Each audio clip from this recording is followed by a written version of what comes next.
Poetry, God is a poet. Written by Bui the Poet of Ages, I craft divine words. Modimo ke hloka go dirang gore ke tle ke šogofale bjalo ka jopo le balapa la gagwe ka morago ga go hlagela ke mahloko a bophelo. Modimo ke hloka go dirang gore ke holofele mo go wena le ditshepišo tša gago ka bophelo bja ka bjalo ka Abrahama le Baiseraele. Modimo ke hloka go dirang gore ke efoge meleko le bobi bja Satane bjalo ka Daniele le bahlankedi ba mmušo wa legodimo. Modimo ke hloka go dirang gore ke be mofenyi bjalo ka Dafita le Samsone. Modimo ke hloka go dirang gore ke humane khutšo le lerato bjalo ka Lea le Hanna. Modimo ke hloka go dirang gore ke be le bohlale, tsebo le kwešišo bjale ka kgoši Solomone le banna ba bararo ba bohlale ba bohlabela.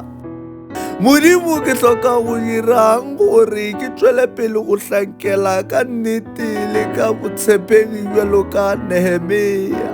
Modimo ke hloka go dira gore ke kgone go rapela le go bolela le wena gomme wena o arabe ka pela bjalo ka Elia le Elaisha. Modimo ke hloka go dira gore ke dule ke lokile le go kgatla wena bjalo ka Enoko.